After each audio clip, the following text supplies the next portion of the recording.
Siap. Kak, aku mau nanya lagi satu, boleh ya, Kak? Ya, silakan. Nah, gini, lagi satu mau nanya. Di Matius 14 ayat 24 kalau nggak salah itu kan dibilang bahwasannya kegenapannya akan terjadi ketika semua bangsa di bumi telah mengetahuinya atau telah mendengarnya atau bagaimana itu, Kak? Matius 14 ada berapa? Matius 14 ayat 24 kalau nggak salah, Kak. Nah, pokoknya poinnya di sana itu kegenapannya akan terjadi. Itu kan Nggak ada berbicara di sini. Pernah murid-muridnya diombang-ambingkan. Itu nggak ada. Nggak ada hubungannya. Matius. Oh, Matius 24 dan 14 kali ya?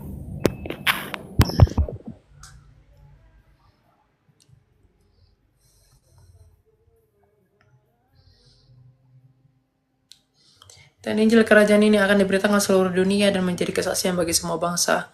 Sesudah itu barulah. Betul. Jadi seluruh bangsa harus mendengarkan Injil baru kesudahannya tiba. Oh, iya itu Kak.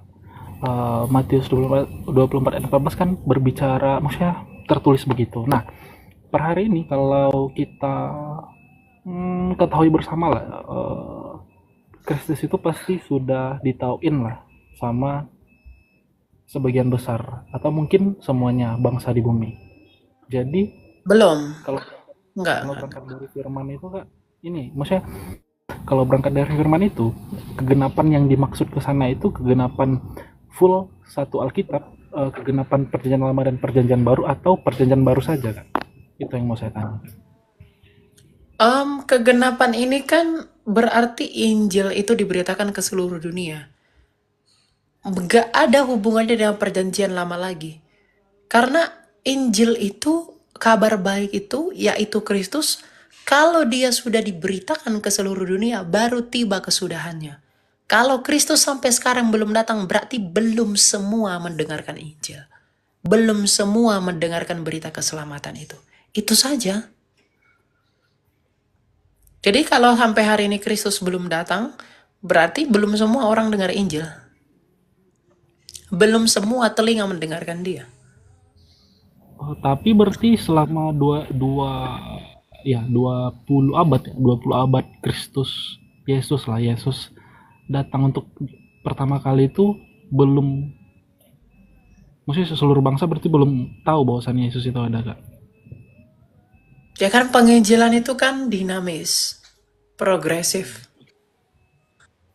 Dulu akses nggak semudah sekarang menginjili.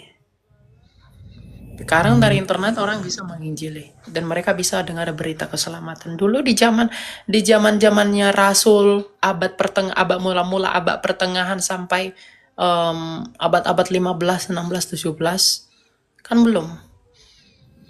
Pokoknya Hmm, poinnya itu bukan di masalah teknisnya, tapi Tuhan yang mengetahui waktunya genap atau tidak. Kalau Kristus belum datang sampai sekarang, artinya belum semua orang mendengarkan Injil keselamatan itu mengenai dia. Jadi jangan kita yang buat tolak ukur, bukannya bangsa-bangsa ini sudah kenal ya, sudah ini, sudah itu. Jangan kita yang mengukur itu, karena itu bukan bagian kita. Karena kalau sampai dia datang, berarti semua sudah mendengar. Tapi kalau dia belum datang, makanya penginjilan harus digalakkan, penginjilan itu harus diteruskan agar semua orang mendengar dia dan dia datang. Begitu. Oke, berarti harusnya penginjilan per hari ini adalah penginjilan yang berfokus tentang perjanjian baru Kak, ya dan kegenapannya. Kristus itu tidak hanya di perjanjian baru. Karena nubuatan mengenai dia itu sudah di perjanjian lama. Kristus itu tidak sekonyong-konyong dianggap sebagai Kristus di masa perjanjian baru tanpa perjanjian lama. Keimamatan Kristus, kemesiasannya, kenabiannya, dan ketuhanannya, keimamatannya, itu didasarkan dari hukum dan nubuatan yang ada di perjanjian lama. Jadi ketika kita mewarta mengenai Kristus, kita nggak bisa membelah perjanjian lama, perjanjian baru, perjanjian lama nggak usah dipakai. Seperti orang-orang Marsion. Enggak. Perjanjian lama tetap dipakai untuk membuktikan bahwa Mesias yang telah dijanjikan sejak semula di dalam tulisan-tulisan ini melalui para nabi itu telah digenapi oleh pribadi Kristus. Jadi perjanjian baru itu sebagai kegenapan untuk perjanjian lama dari nubuatannya. Jadi nggak ada istilah cuma perjanjian baru diberitakan, enggak. Tetapi ketika kita menghantarkan keselamatan bagi orang, kita membawa Kristus kepada mereka. Ketika mereka memberitakan, ketika mereka mempertanyakan siapa itu Kristus, maka kita kembali ke perjanjian lama. Mengenai apa? Janji Allah kepada nenek moyang manusia. Apa sejak semula. Maka Kristus itu menjadi solusi, menjadi penutup dan muara yang terakhir, aliran yang terakhir dari apa yang dijanjikan sejak mulanya. Gitu. Jadi nggak bisa dibelah-belah. Karena kitab suci 2 Timotius 3 ayat 16, semua tulisan yang diilhamkan oleh Allah bermanfaat untuk mengajar, menyatakan kesalahan, dan mendidik orang dalam kebenaran. Jadi nggak bisa dibelah-belah. Nanti jatuhnya jadi kayak orang Marsion. Bedakan Allah perjanjian lama, bedakan Allah perjanjian baru. Itu sesat itu. Aku mau nanya boleh nggak Kak? Ya. Satu-satu. Oh iya. Silakan, my box. Kalau sudah kita lanjutkan ya.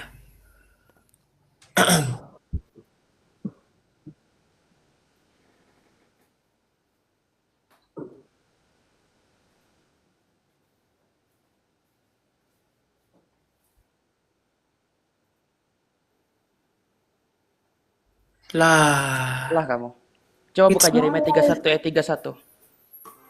Oh gitu Coba, sih. coba kamu baca Yeremia 31 ayat 31. Apa alasan ada perjanjian baru? Nggak gitu argumentasinya, bro. Sudah salah itu.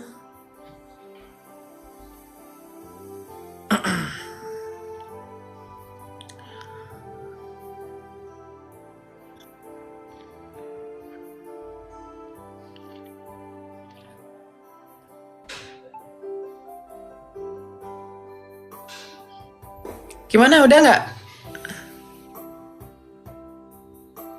Halo? My box, halo my box. Ya gimana?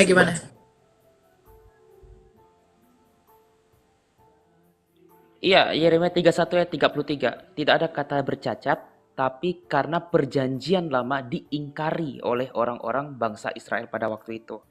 Maka itu perjanjian baru akan menggenapi perjanjian lama yang waktu itu orang-orang perjanjian lama tidak dapat menjalankan secara penuh. Kenapa? Tuntutan Taurat adalah kesetiaan penuh. Dan dalam Ulangan 20, ini kamu baca ya Yeremia 31 ini. Kita hanya komparasi aja. Dalam Ulangan 27 ayat 28 kalau saya nggak salah, atau 23. Dikatakan bahwa terkutuklah setiap orang yang tidak setia menjalankan hukum Taurat ini. Dan ternyata Yakobus mengatakan dalam Yakobus 5, satu aja kamu langgar dari hukum Taurat, itu akan meruntuhkan semuanya. Cuma satu aja kamu langgar, atau 10 hukum Taurat, 10 perintah Allah deh dalam Keluaran 20. Satu aja yang kamu langgar, itu melanggar semuanya. Apalagi 613 mitzvot yang dirumuskan oleh Yahudi terhadap 5 kitab Musa. Itu berapa hukum itu? Bahkan Musa aja pernah dikatakan berdosa di hadapan Allah. Nah, kita nggak selamat dong. Nah, waktu itulah makanya Yeremia 31 ayat 32 sampai 33 dikatakan perjanjianku itu mereka ingkari. Tidak ada dikatakan usang. Ya, bahkan Paulus aja mengatakan Taurat itu baik. Cuma yang nggak baik itu adalah kitanya sendiri yang nggak bisa menjalankan hukum Taurat itu dengan sepenuhnya. Makanya itu seolah-olah membuat kita berdosa. Dia layaknya cermin, tapi bukan sebagai sarana untuk membersihkan. Dia hanya menunjukkan kita salah. Cuma beritahu kita salah, tapi nggak memberikan kita solusi. Ya Betul. solusi kita apa kok? Ya Kristus solusi kita. Kristus, ya. Ya gitu ya. Jadi Yeremia 31 ayat 31 sampai 33 inilah adanya istilah perjanjian baru. Lanjut Kak Elia. Ya, jadi nggak ada ya perjanjian lama tuh bercacat sehingga ada perjanjian baru. Nggak begitu. Pemahamannya nggak begitu. Ya, perjanjian itu baru, perjanjian baru itu ada sebagai penggenapan, fulfillment dari apa yang telah dijanjikan sejak semula. Gitu. Ya. Karena yang Tuhan janjikan kepada Adam sejak semula adalah Mesias. Jadi Taurat, perjanjian lama itu adalah penunjuk arah. Sedangkan perjanjian baru itu adalah berakhirnya arah itu di mana. Selesainya. Perjanjian lama itu menunjuk harus ke kanan.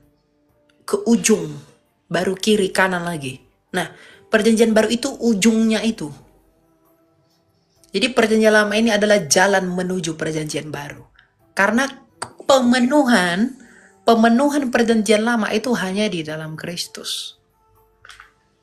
Di luar itu enggak ada.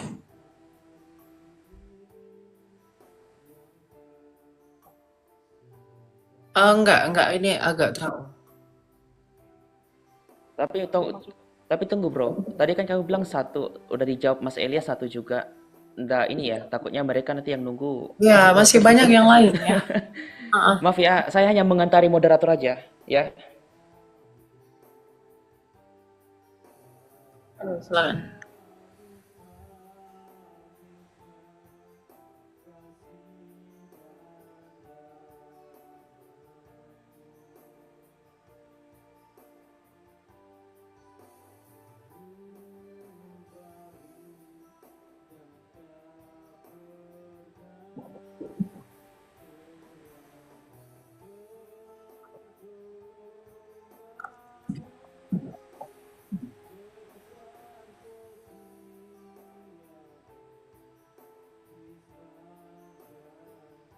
Iya, bukan perjanjiannya itu yang cacat, tetapi mereka yang mengadopsi perjanjian itu yang bercacat. Perjanjian itu nggak pernah cacat, karena perjanjian itu objek. Perjanjian itu nggak pernah cacat, itu dari Allah. Apakah yang dari Allah bercacat? Enggak. Tapi orang yang mengadopsi janji itu bercacat semua. Makanya Taurat itu menjadi kutuk bagi mereka. Karena mereka nggak bisa lakuin satu pun dengan benar. Karena bersalah terhadap satu itu bersalah terhadap seluruh hukum. Jadi bukan perjanjian itu yang bercacat. Tetapi orang yang mengadopsi perjanjian itu. Mereka tidak bisa sesuai dengan syarat perjanjian itu. Apa itu? Taurat. Makanya dalam Galatia 4 ayat 4, Kristus takluk kepada hukum Taurat agar apa? Agar di dalam dialah janji yang baru itu ada. Karena orang yang mengadopsi perjanjian lama itu tak bisa sempurna mengikuti Taurat, maka kesempurnaan Kristus itu menjadi pembenaran bagi orang-orang yang tidak bisa sempurna. Jadi Taurat itu seperti cermin, ya. Kristus solusi. Tak ada satu orang pun yang bisa berhasil melakukan apa yang dituntut Taurat. Tetapi Kristus berhasil melakukannya. Maka Kristus ini menjadi sarana perjanjian baru bahwa kita yang beriman kepada Kristus yang sempurna melakukan Taurat tadi akan dibenarkan dan dikuduskan. Jadi bukan perjanjiannya itu yang bercacat. Tapi orang-orang yang tak satu pun dapat melakukan apa yang menjadi syarat perjanjian itu.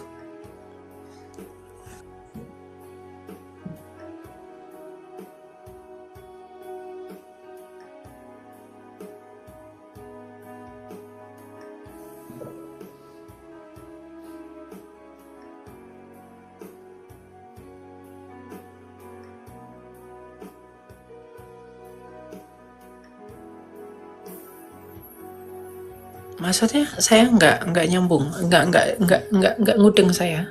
Pertanyaannya gimana maksudnya? Artinya?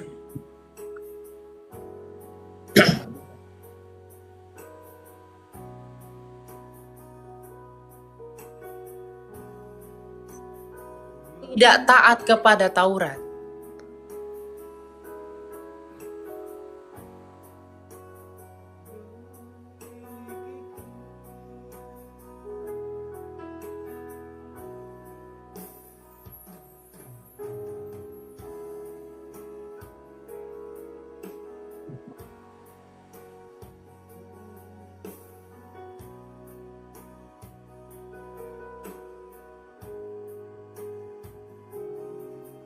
Maksudnya nasibnya bagaimana? Ya, Alkitab berkata mereka yang tidak setia pada firman Tuhan. Makanya itu yang tadi saya katakan. Yang mereka ingkari itu apanya? Perjanjian tuh nggak bakal, kamu jangan berharap bakal ada lagi perjanjian baru kedua itu nggak ada. Ya, tapi kalau mereka tidak percaya kepada Kristus yang adalah penggenapan perjanjian baru itu, maka mereka binasa. Jadi bukan masalah tafsir, tapi kepada pribadi yang menjadi penggenapan janji itu. Makanya dikatakan dalam Galatia 3 ayat 29, jikalau kamu adalah milik Kristus, kamu adalah keturunan Abraham. Jadi polanya tuh nggak begitu lagi. Kenapa? Karena poinnya tadi yang saya katakan, perjanjian itu sudah selesai. Apa yang dinubuatkan setelah Kristus itu bukan lagi perjanjian. Karena perjanjian baru, jangan ada berharap ada lagi perjanjian baru kedua, perjanjian baru ketiga, enggak. Karena janji itu ya keselamatan sejak mulanya, dan keselamatan itu telah dinyatakan. Ya sudah, nggak ada yang itu, nggak ada lagi yang datang. Tapi kalau mereka menolak otoritas Kristus, mereka menolak untuk percaya kepada Kristus yang adalah penggenapan janji itu, mereka akan binasa. Nah, kalau kamu katakan bagaimana orang Israel rohani, orang Kristen kalau memang benar-benar Kristen nggak mungkin menolak Kristus yang adalah penggenapan nubuatan. Nggak mungkin mereka tolak Kristus. Gitu.